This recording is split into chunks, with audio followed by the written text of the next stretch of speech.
नमस्कार विद्यार्थी मित्रांनो, मागील लेक्चरला आपण बुक कीपिंग अँड अकाउंटन्सी या विषयामध्ये सुरुवातीला आपण पहिलं प्रकरण अभ्यासलं पार्टनरशिप फायनल अकाउंट, त्यानंतर दुसरं प्रकरण अभ्यासलं नॉट फॉर प्रॉफिट कन्सर्न, तिसरं प्रकरण अभ्यासलं ॲडमिशन ऑफ ए पार्टनर, चौथं प्रकरण अभ्यासलं रिटायरमेंट ऑफ ए पार्टनर, पाचवं प्रकरण आहे डेथ ऑफ पार्टनर, ते नंतर अभ्यासणार आहोत आपण, ते ऑरलाच विचारलं जाते.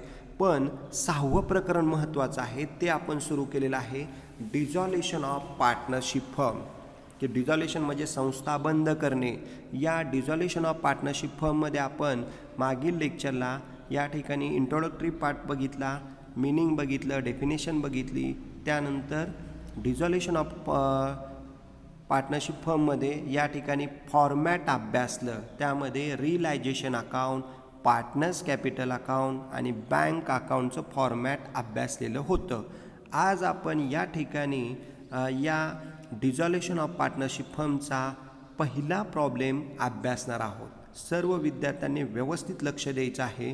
सुरुवातीला तुम्हाला या ठिकाणी एक 5-6 ओळीचं बॅलन्स शीट दिलेलं आहे आणि एक 4-5 ॲडजस्टमेंट दिलेले आहे. त्याच्यावरून तुम्हाला या ठिकाणी पहिलं अकाउंट तयार करायचं आहे रियलायझेशन अकाउंट, दुसरा अकाउंट आहे पार्टनर्स कॅपिटल अकाउंट आणि तिसरा अकाउंट आहे या ठिकाणी कॅश किंवा बँक अकाउंट. चला तर मग या ठिकाणी आज आपण या पहिल्या प्रॉब्लेमला सुरुवात करू. सर्वांनी व्यवस्थित लक्ष द्या. मी सुरुवातीला प्रॉब्लेम या ठिकाणी थोडक्यात तुम्हाला समजून सांगतोय. तुम्हाला सुरुवातीला बॅलन्स शीट दिलेला आहे. या ठिकाणी पुढं या ठिकाणी बॅलन्स शीट दिलेलं आहे, बँकेचं पण बॅलन्स आपल्याला दिलेलं आहे आणि फर्म डिझॉल्व झाली म्हणजे संस्था बंद झाली ते आपल्याला सांगितलं आहे. बघा, पहिले ॲडजस्टमेंट असेट रिअलाइज केलेले आहेत, असेट विकलेले आहेत. दुसरे ॲडजस्टमेंट पार्टनरने असेट टेकन ओव्हर दिलेले आहेत आपल्याला. त्यानंतर तिसरी ॲडजस्टमेंट आपल्याला दिलेली आहे, या ठिकाणी पार्टनरचं लोन अकाउंट पेड केलेलं आहे आणि चौथ्या ॲडजस्टमेंट डिझॉल्युशन एक्सपेन्सेस दिलेला आहे. आता महत्त्वाचं आपल्याला प्रिपेअर काय सांगितलं आहे ते महत्त्वाचं आहे. प्रिपेअर म्हणजे तयार करा. पहिलं अकाउंट आहे रियलायझेशन अकाउंट, दुसरं अकाउंट आहे पार्टनर्स कॅपिटल अकाउंट आणि तिसरं अकाउंट आहे तुमचं बँक अकाउंट. तर सुरुवातीला तुम्ही रियलायझेशन अकाउंट तयार करून घ्या 1 पेज. त्यानंतर पार्टनर्स कॅपिटल एक 5-6 ओळीचं तयार करून घ्या आणि बँक अकाउंट एक 5-6 ओळीचं तयार करून घ्या. अशा प्रकारे रियलायझेशन अकाउंट पूर्ण पेज, पार्टनर्स कॅपिटल एक 5-6 ओळीचं तयार करा, बँक अकाउंट 5-6 ओळीचं तयार करा आणि मग आपण हा प्रॉब्लेम सोडवणार आहोत. चला सुरुवातीला आपण या ठिकाणी बॅलन्स शीट आधी समजून घेऊ, मग पोस्टिंग करू कोणता पॉईंट कुठे येणार आहे ते. बघा, सुरुवातीला दिलेलं आहे the balance sheet of Riddhi comma Siddhi, म्हणजे रिद्धी सिद्धी पार्टनर्स दिलेले आहेत. Who share profit and loss ratio 2:1, म्हणजे 2:1 म्हणजे 2+1 3 म्हणजे 2/3 1/3. हा रेशो महत्त्वाचा आहे, लक्षात घ्या. 2 + 2 + 1 3 येते, मग 2/3 1/3. आता पुढं आपल्याला त्यांनी बॅलन्स शीट दिलेला आहे आणि रेशो रिद्धी सिद्धीचा दिलेला आहे. बघा, सुरुवातीला बॅलन्स शीट आपल्याला त्यांनी दिलेला आहे. या ठिकाणी balance sheet as on 31 March 2018 म्हणजे क्लोजिंग बॅलन्स शीट दिलेलं आहे. आता आपण पोस्टिंग करणार आहोत. सुरुवातीला मी पोस्टिंग सांगतो आणि नंतर दाखवतो, मी तुम्हाला समजेल. पहिल्यांदा लॅबिलिटी साईडला कॅपिटल दिलेलं आहे. बघा, रिद्धीचं 80,000, सिद्धीचं 60,000. रिद्धी सिद्धीचं कॅपिटल त्यांच्या क्रेडिटला ब्रॉड डाऊन करायचं आहे, म्हणजे बॅलन्स ब्रॉड डाऊन करायचा आहे कॅपिटलचा पार्टनरच्या क्रेडिटला. त्यानंतर रिझर्व फंड 16,000, तो रिझर्व फंड रेशोमध्ये वाटायचा आहे. 2:1 मध्ये पार्टनर कॅपिटलच्या क्रेडिटला रेशोमध्ये रिझर्व फंड वाटायचा आहे. आता पुढं सिद्धीज लोन अकाउंट दिलेलं आहे 4,000 रुपये. तर हे सिद्धीचं लोन डायरेक्ट पेमेंट करून म्हणजे बँकेच्या क्रेडिटला पैसे देऊन टाकायचे आहेत. आणि पुढं दिलेलं आहे क्रेडिटर 30,000, हे क्रेडिटर आपण रिलायजेशनच्या क्रेडिटला लिहिणार आहोत. बाय सनरी लॅबिलिटी रिलायजेशनच्या क्रेडिटला 30,000 क्रेडिटर लिहिणार आहोत. हे झालं लॅबिलिटी साईडचं पोस्टिंग. आता ते व्यवस्थित या ठिकाणी सांगितलेलं आहे, खाली बघणारच आहोत आन्सरमध्ये. आता ॲसेटचं पण समजून घ्या व्यवस्थित. ॲसेट सुरुवातीला दिलेलं आहे तुम्हाला बघा, बिल्डिंग 60,000, फर्निचर 24,000, मशिनरी 20,000. हे सगळं रिलायजेशनच्या डेबिटला घ्या मूळ किमतीने. बॅलन्स शीटच्या किमती आहेत. बिल्डिंग 60,000 रिलायजेशनच्या डेबिटला, फर्निचर 24,000 रिलायजेशनच्या डेबिटला, मशिनरी 20,000 रिलायजेशनच्या डेबिटला. त्यानंतर डेटर 17,600 रिलायजेशनच्या डेबिटला. आता आतली किंमत डेटरची घ्यायची, 17,600 रिलायजेशनच्या डेबिटला. RDD दिलं आहे बघा, लेस RDD 1,600 रुपये. हे 1,600 रुपये रिलायजेशनच्या क्रेडिटला घ्यायचे RDD. त्यानंतर स्टॉक रिलायजेशनच्या डेबिटला घ्या, इन्व्हेस्टमेंट रिलायजेशनच्या डेबिटला घ्या. त्यानंतर बँकेचा बॅलन्स 22,000 दिलेला आहे, तो बँकेचा बॅलन्स बँकेच्या डेबिटला ब्रॉड डाऊन करा. टू बॅलन्स ब्रॉड डाऊन, बँकेच्या डेबिटला 22,000. अशा प्रकारे आपलं बॅलन्स शीट टॅली दिलेलं आहे त्यांनी. 1,90,000, 1,90,000. सुरुवातीला डिझॉल्युशन या टॉपिकमध्ये बॅलन्स शीटचं पोस्टिंग करून घ्यायचं आहे, नंतर ॲडजस्टमेंट सोडवायच्या आहेत, लक्षात घ्या. पहिल्यांदा बॅलन्स शीट पूर्ण पोस्टिंग केल्यानंतरच ॲडजस्टमेंट घ्यायचे आहेत, लक्षात घ्या. हा या टॉपिकमधला महत्त्वाचा बदल आहे. पहिल्यांदा बॅलन्स शीट सगळं ट्रान्सफर करा आणि नंतर मग ॲडजस्टमेंटला सुरुवात करा. चला तर मग या ठिकाणी आपण बॅलन्स शीट व्यवस्थित पोस्टिंग करून घेऊ. उत्तरामध्ये पण दाखवतो तुम्हाला. पहिल्यांदा कॅपिटल बघा, लॅबिलिटी साईडला कॅपिटल रिद्धी आणि सिद्धीचं 80,000 60,000 बॅलन्स ब्रॉड डाऊन केला आहे का बघा. पार्टनर्स कॅपिटलच्या क्रेडिट साईडला बाय बॅलन्स ब्रॉड डाऊन, या ठिकाणी कॅपिटलचा बॅलन्स या ठिकाणी आपल्याला ब्रॉड डाऊन करायचा आहे बघा. हे पार्टनर कॅपिटल अकाउंट तुमचं दिसतं आहे. क्रेडिट साईडला बघा, बाय बॅलन्स ब्रॉड डाऊन रिद्धीचं 80,000, सिद्धीचं 60,000. अशा प्रकारे बॅलन्स आपण कॅपिटलचा ब्रॉड डाऊन केला. त्यानंतर तिथंच आलं होतं रिझर्व फंड. ते रिझर्व फंड 16,000 आपल्याला वाटायचं आहे. बाय रिझर्व फंड बघा, रिद्धीला 10,667, सिद्धीला 5,333. 16,000 2:1 रेशोमध्ये, म्हणजे 2:3 1:3 मध्ये वाटलेलं आहे. 1,000 रुपये रिद्धीला जास्त दिलेला आहे, इकडे सिद्धीला कमी दिलेला आहे, लक्षात घ्या. म्हणजे तो ऑड रेशो येतोय म्हणून. म्हणजे पहिल्यांदा कॅपिटल ब्रॉड डाऊन केलं, रिझर्व फंड पार्टनरला डिस्ट्रीब्यूट करून टाकला, लॅबिलिटी साईडला दिलेला आपल्याला. आता पुढं लॅबिलिटी साईडला काय आलं आहे ते बघू, लक्षात घ्या. म्हणजे आपण हे कॅपिटल ब्रॉड डाऊन केलं, रिझर्व फंड वाटून टाकला पार्टनरच्या क्रेडिटला. त्यानंतर सिद्धी लोन अकाउंट 4,000 आहे, हे लोन अकाउंटचे पैसे देऊन टाकू. म्हणजे बँकेच्या क्रेडिटला बाय सिद्धी लोन, लक्षात घ्या, बँकेच्या क्रेडिटला बाय सिद्धी लोन 4,000. बघा, बँकेच्या क्रेडिट साईडला बाय सिद्धी लोन पेमेंट करून टाकलं 4,000 रुपये. लोन होतं पार्टनर्सचं, देऊन टाकले पैसे. अशा प्रकारे लोन पण पेड केले. त्यानंतर पुढं या ठिकाणी आता लॅबिलिटी साईडला बघा, पुढचा पॉईंट दिलेला आहे क्रेडिटर 30,000. हे क्रेडिटर आपण रिलायजेशनच्या क्रेडिटला लिहायचे. रिलायजेशनच्या क्रेडिटला बाय सनरी लॅबिलिटी बघा, 30,000 रुपये आपण रिलायजेशनच्या क्रेडिटला लिहिलेलं आहे. बघा, रिलायजेशनच्या क्रेडिट साईडला तुमच्या लक्षात येईल, रिलायजेशनच्या क्रेडिटला by sundry liability creditor 30,000. Direct outer कॉलमला क्रेडिटर घ्यायचं 30,000. हे जे आपण घेतलेलं आहे ते सगळं आउटर कॉलमलाच घेतलेलं आहे. अशा प्रकारे आपण या ठिकाणी सुरुवातीला लॅबिलिटी साईडचं पोस्टिंग करून घेतलं. त्यामध्ये परत एकदा ऐका, बॅलन्सेस कॅपिटलचे ब्रॉड डाऊन केले, रिझर्व फंड पार्टनरला त्यांच्या रेशोमध्ये डिस्ट्रीब्यूट केलं, सिद्धीचं लोन पैसे देऊन टाकले बँकेच्या क्रेडिटला, आणि क्रेडिटर रिलायजेशनच्या क्रेडिट साईडला आपण पोस्टिंग केलं 30,000. अशा प्रकारे लॅबिलिटीची टोटल 1,90,000 आहे. आता ॲसेट साईडचं पोस्टिंग बघू.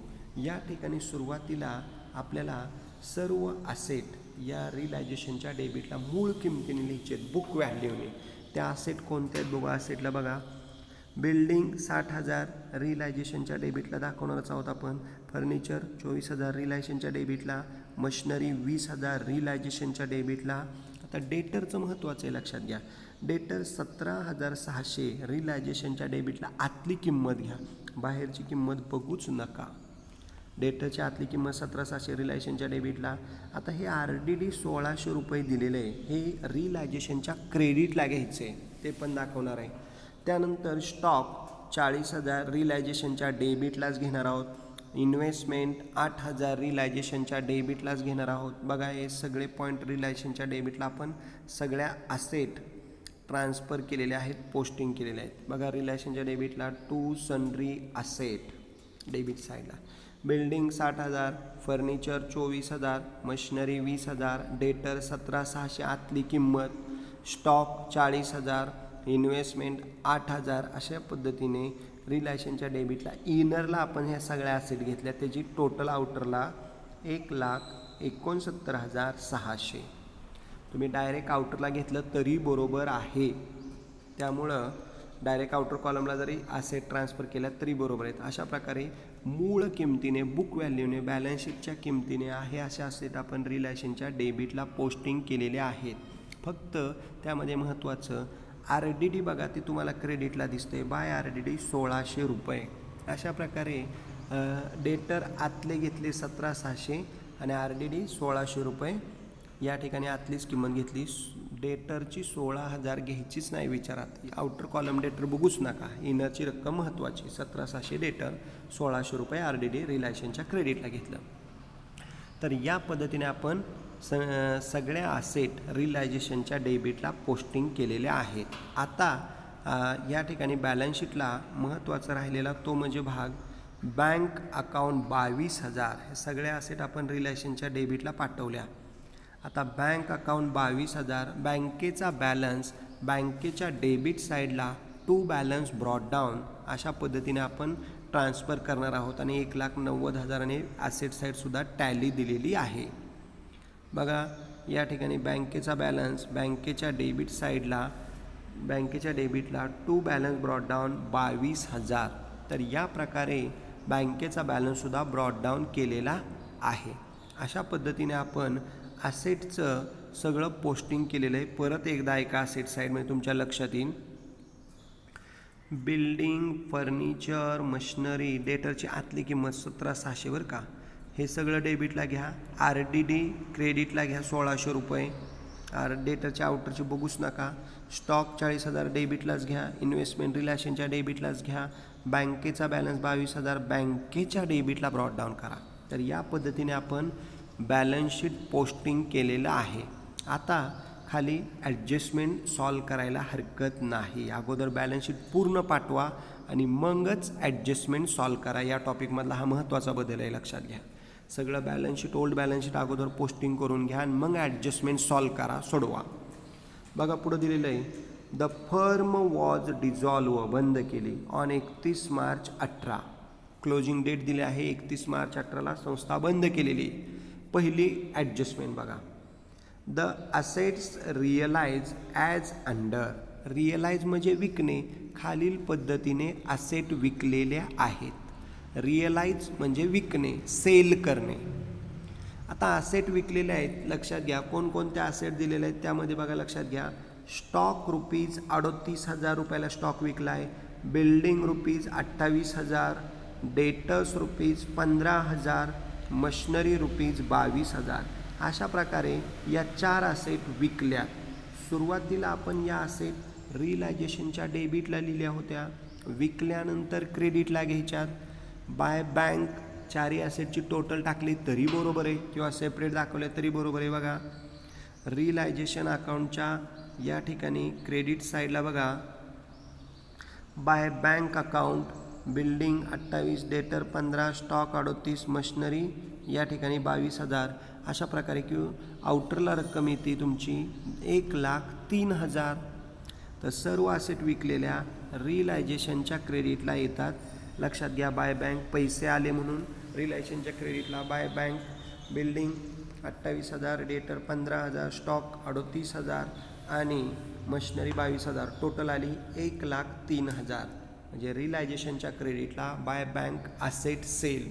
अशा प्रकारे आपण असेट डेबिटला पाठवल्या होत्या, विकल्यानंतर क्रेडिटला घ्यायच्यात. ही झाली पहिली ॲडजस्टमेंट, असेट सेल ॲडजस्टमेंटचे दोन इफेक्ट. रिलायझेशनच्या क्रेडिटला बाय बँक 1,03,000, मग बँकेच्या डेबिटला टू रिलायझेशन अकाउंट, बँकेच्या डेबिटला बघा टू रिलायझेशन अकाउंट 1,03,000, बँकेचा मग अशी बॅलन्स ब्रॉडडाऊन केलेला 22,000, आणि रिलायझेशन येणार डेबिटला 1,03,000, असेट सेल पैसे आले.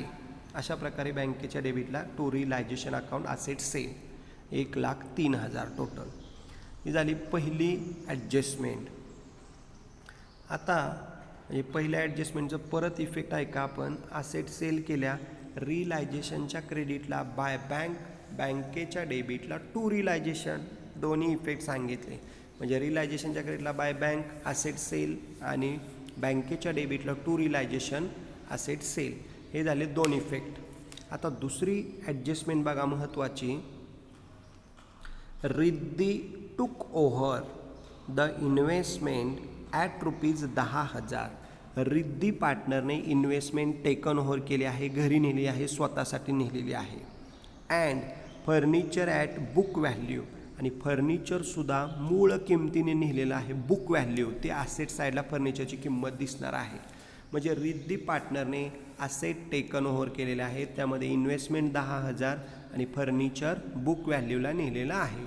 आता ह्याचे इफेक्ट आहे का, पार्टनरने असेट टेकन ओव्हर केली रिद्धीने, तर पहिला इफेक्ट रिलायझेशनच्या क्रेडिटला बाय रिद्धी कॅपिटल अकाउंट, आणि दुसरा इफेक्ट रिद्धी कॅपिटलच्या डेबिटला टू रिलायझेशन, या ठिकाणी दोन्हींची टोटल येणार आहे, इन्व्हेस्टमेंट आणि फर्निचरची. बघा या ठिकाणी पहिल्यांदा आपण रिलायझेशनच्या क्रेडिटला असेट टेकन ओव्हर केलेले आहे पार्टनरने, ते बघणार आहोत. दोन रिलायझेशन अकाउंट मुद्दाम तयार केलेले आहेत, एकावरती बसत नाही म्हणून. रिलायझेशनच्या डेबिटला असेट लिहिल्या होत्या, टेकन ओव्हर केली बाय रिद्धी कॅपिटल, इन्व्हेस्टमेंट बघा 10,000, फर्निचर बुक व्हॅल्यूला म्हणजे 24,000 त्याची किंमत आहे असेटला. अशा पद्धतीने इन्व्हेस्टमेंट आणि फर्निचर रिद्धीने टेकन ओव्हर केलं, 10 आणि 24 34,000 रुपये, बाय रिद्धी कॅपिटल 34,000.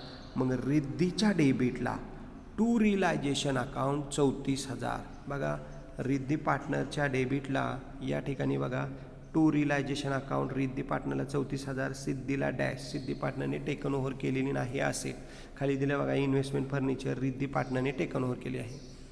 10,000 आणि 24,000, 34,000 डायरेक्ट घेतलेले आहेत. पार्टनरने असेट टेकन ओव्हर केली पार्टनरच्या डेबिटला आणि रिलायझेशनच्या क्रेडिटला. तर या पद्धतीने ह्या आपण पहिला ॲडजस्टमेंट बघितली.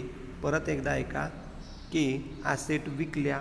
दुसरी ॲडजस्टमेंट बघितली, रिद्धीने असेट टेकन केल्या, तर रिद्धीच्या म्हणजे पहिल्यांदा रिलायझेशनच्या क्रेडिटला बाय रिद्धी कॅपिटल अकाउंट आणि रिद्धीच्या डेबिटला टू रिलायझेशन अकाउंट, या झाल्या दोन ॲडजस्टमेंट. आता तिसरी महत्त्वाची ॲडजस्टमेंट बघा, लक्षात घ्या, जी आपण केलेली आहे. Siddhi agreed to accept ₹4,000 in full settlement of her loan. सिद्धीने तिचं लोन ॲक्सेप्ट केलं आहे, पेड गेलेलं आहे. मग ह्याचा एकच इफेक्ट आपण डायरेक्ट लिहिला आहे, बँकेच्या क्रेडिटला बाय सिद्धी लोन अकाउंट रीपेमेंट, म्हणजे त्याचे पैसे देऊन टाकले लोनचे. बघा बँकेच्या क्रेडिटला या ठिकाणी बँकेच्या क्रेडिट साईडला बाय सिद्धी लोन 4,000, आणि सिद्धी लोन जर तयार केलं असतं तर सिद्धी लोनच्या डेबिटला टू बँक लिहिलं असतं, म्हणजे ते सिद्धी लोन टॅली झालं असतं अकाउंट 4,000. आपण डायरेक्ट पार्टनरचं लोन दिलं की बँकेच्या क्रेडिटला लिहून टाका बाय सिद्धी लोन अकाउंट रीपेमेंट लोन 4,000, म्हणून एकच इफेक्ट केलेला आहे. आणि लोन अकाउंटच्या डेबिटला येईल टू बँक. ते लोन अकाउंट इथं तयार केलेलं नाही, लक्षात घ्या, गरजसुद्धा नाही. डायरेक्ट लोन आलं पार्टनरचं की डायरेक्ट बँकेच्या क्रेडिटला बाय सिद्धी लोन रीपेमेंट 4,000 रुपये. तर या पद्धतीने सिद्धी लोन आपण रीपेमेंट करून टाकलेलं आहे. अशा प्रकारे आपण लोनचे पैसे पेड केलेले आहेत. ही झाली तिसरी ॲडजस्टमेंट. आता महत्त्वाची चौथी ॲडजस्टमेंट की डिझॉल्युशन एक्सपेन्सेस ₹4,000. संस्था बंद करण्यासाठी काही खर्च आलेला आहे, इतर खर्च 4,000 रुपये. तर हा खर्च पेमेंट करताना ऐकायची इफेक्ट, रिलायझेशनच्या डेबिटला टू बँक अकाउंट 4,000 आणि बँकेच्या क्रेडिटला बाय रिलायझेशन अकाउंट 4,000 रुपये. म्हणजे डिझॉल्युशनचा हा खर्च या ठिकाणी लक्षात घ्या. दुसऱ्या रिलायझेशन अकाउंटला आपण दाखवलेलं आहे खाली. रिलायझेशनच्या डेबिटला टू बँक अकाउंट कंसात रिलायझेशन एक्सपेन्सेस 4,000 रुपये आणि बँकेच्या क्रेडिटला बाय रिलायझेशन एक्सपेंडिचर. परंतु विद्यार्थी मित्रांनो, यातमध्ये 4 ॲडजस्टमेंट आपण बघितल्या, पण महत्त्वाचा एक बदल बघा या डिझॉल्युशनमध्ये. या ठिकाणी थर्ड पार्टी लॅबिलिटी, त्यामध्ये क्रेडिटर दिलेलं आहे आपल्याला 30,000 रुपये. प्रॉब्लेममध्ये सांगितलंच नाही क्रेडिटरचं काय करायचं आहे. तर एक महत्त्वाचा नियम आहे का, संस्था बंद करतोय, ॲसेट आपण विकतोय, म्हणजे लॅबिलिटी पेडच केल्या पाहिजेत. म्हणजे प्रॉब्लेममध्ये सांगू अगर न सांगू थर्ड पार्टी लॅबिलिटी पेडच करायच्या जाताना, कारण संस्था आपण बंद करणार आहोत. म्हणून इथं थर्ड पार्टी लॅबिलिटी क्रेडिटर दिलं आहे 30,000 रुपये, ते आपण रिलायझेशनच्या क्रेडिटला लिहिलं होतं बाय क्रेडिटर 30,000 रुपये. आता त्याचे पैसे दिले रिलायझेशनच्या डेबिटला टू बँक क्रेडिटर पेड 30,000. आपल्याला सांगितलं नाही, त्यांनी ॲडजस्टमेंट दिली नाही, पण जाताना लॅबिलिटी पेड करायच्या, कारण संस्था आपण बंद करणार आहोत. हा महत्त्वाचा नियम लक्षात घ्या डिझॉल्युशनमधला. ॲसेट विकल्या की लॅबिलिटी पेड करायच्या, सांगू अगर न सांगू लॅबिलिटीचे पैसे द्यायचेच, म्हणजे क्रेडिटरचं पेमेंट करूनच टाकायचे, लक्षात घ्या. म्हणून रिलायझेशनच्या डेबिटला आले बघा टू बँक कंसात क्रेडिटर 30,000 रुपये पेड केलं. रिलायझेशनचा एक्सपेंडिचर चौथी ॲडजस्टमेंट सांगितले 4,000, 30 अधिक 4 34,000 रुपये आपण हा टू बँक घेतलं. क्रेडिटर 30, रिलायझेशन 4 34,000 रुपये. रिलायझेशनच्या डेबिटला बँक, मग बँकेच्या क्रेडिटला बाय रिलायझेशन 34,000 रुपये. बघा बँकेच्या क्रेडिटला बाय रिलायझेशन अकाउंट 34,000, त्यामध्ये क्रेडिटरचे 30,000 आणि 4,000 रुपये रिलायझेशन किंवा डिझॉल्युशन एक्सपेंडिचर आहे, असे 34,000 रुपये आले. हे लक्षात आलं का, क्रेडिटरचं काही सांगितलं नव्हतं, परंतु ते जाताना पेमेंट क्रेडिटरचं करायचंच, कारण संस्था बंद करणार आहोत आपण. त्यामुळे तो डिझॉल्युशनचा नियमच आहे की थर्ड पार्टी लायबिलिटीचं पेमेंट करा. अशा प्रकारे या 4 ॲडजस्टमेंट आपण या ठिकाणी व्यवस्थित सॉल्व केल्या. बॅलन्स शीट व्यवस्थित या ठिकाणी पोस्टिंग केलेलं आहे. 1,90,000 टोटल दिलेले आहे. पहिले ॲडजस्टमेंट परत एकदा ऐका, म्हणजे तुमच्या लक्षात येईल. ॲसेट विकल्या, रिलायझेशनच्या क्रेडिटला बँक, बँकेच्या डेबिटला टू रिलायझेशन. आता रिद्धीने इन्व्हेस्टमेंट आणि फर्निचर टेकन ओव्हर केलं. रिलायझेशनच्या क्रेडिटला बाय रिद्धी कॅपिटल आणि रिद्धी कॅपिटलच्या डेबिटला टू रिलायझेशन. त्यानंतर तिसरे ॲडजस्टमेंट बघा, एकच इफेक्ट त्याचा करायचा आहे. रिद्धीचं लोन पेमेंट केलं, रिद्धीने इन फुल सेटलमेंट क्लोज केलं, लोनचे पैसे दिले. सिद्धीचे लोनचे पैसे दिलेत आपण 4,000 रुपये. तर या ठिकाणी बँकेच्या क्रेडिटला बाय सिद्धीज लोन 4,000 रुपये पेमेंट करून दिलेलं आहे. आणि चौथे ॲडजस्टमेंट डिझॉल्युशन एक्सपेन्सेस 4,000, तर रिलायझेशनच्या डेबिटला टू बँक कंसात एक्सपेन्सेस 4,000 आणि बँकेच्या क्रेडिटला बाय रिलायझेशन 4,000. पण जाता जाता क्रेडिटरसुद्धा आपण पेड केलं आहे. हे क्रेडिटर महत्त्वाचं लक्षात घ्या. आपल्याला या क्रेडिटरचं काय सांगितलं नव्हतं. 30,000 सुरुवातीला रिलायझेशनच्या क्रेडिटला आहे, ते डेबिटला पैसे दिले टू बँक 30,000 रुपये. पुढच्या रिलायझेशन अकाउंटला दिलेले 2 रिलायझेशन तयार केले, ते एका पेजवर बसत नाही, म्हणून खालच्या ओळीला बघा दुसरं सेम तेच अकाउंट आहे, फक्त खाली घेतलेलं आहे. रिलायझेशनच्या डेबिटला बघा to bank creditor 30,000, realisation expenses 4,000 34,000 रुपये रिलायझेशनचा खर्च आणि क्रेडिटर दिलं आणि बँकेच्या क्रेडिटला बाय रिलायझेशन. अशा प्रकारे आपण या 4 ॲडजस्टमेंट आणि बॅलन्स शीट पोस्टिंग केलं. आता क्लोज कसं करायचं हे लक्षात घ्या. पहिल्यांदा आपल्याला रिलायझेशन अकाउंट हे अर्ध्या स्लाईडवर दिलेले लक्षात घ्या. पुढं ॲसेटची बेरीज बघा, तिथं दिली 1,69,600 आणि खाली 1-2 पॉईंट दिलेले, ते पण विचारात घ्या. 34,000, मग 1,69,600 अधिक 34,000 टोटल आली या ठिकाणी 2,03,600. म्हणजे डेबिटची टोटल 2,03,600. तीच रिलायझेशनच्या क्रेडिटला घ्यायची 2,03,600.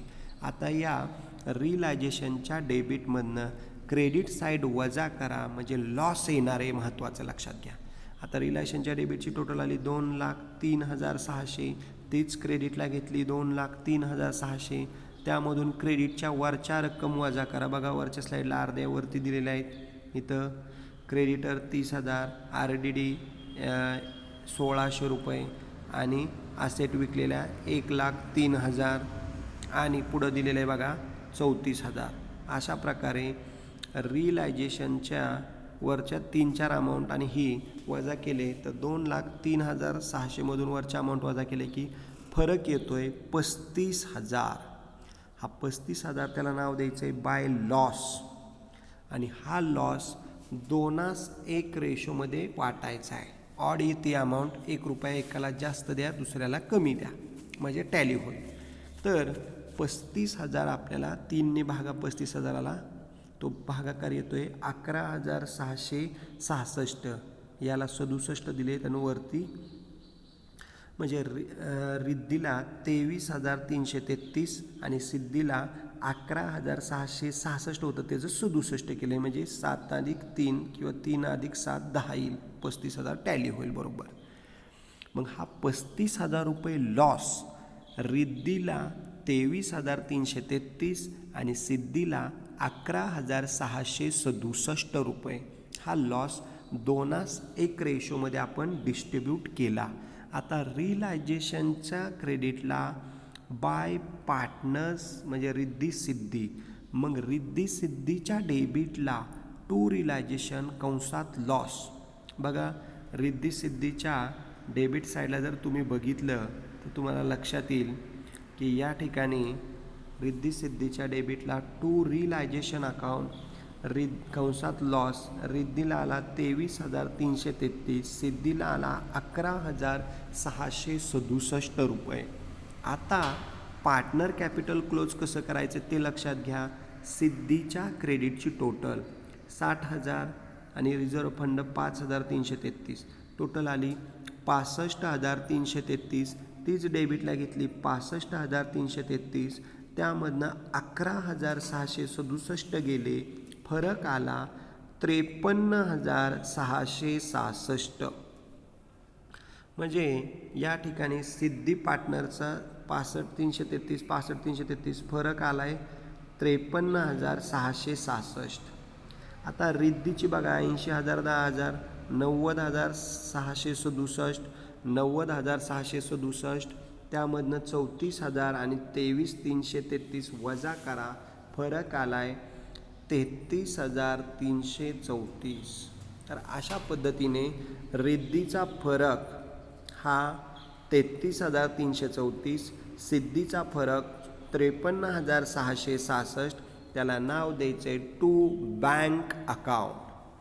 म्हणजे पार्टनर कॅपिटलच्या डेबिटला टू बँक अकाउंट रिद्धीचं 33,334 आणि सिद्धीचं 53,666. त्याला नाव द्यायचं आहे टू बँक अकाउंट. म्हणजे पार्टनरच्या डेबिटला बँक, मग बँकेच्या क्रेडिटला बाय पार्टनर्स कॅपिटल.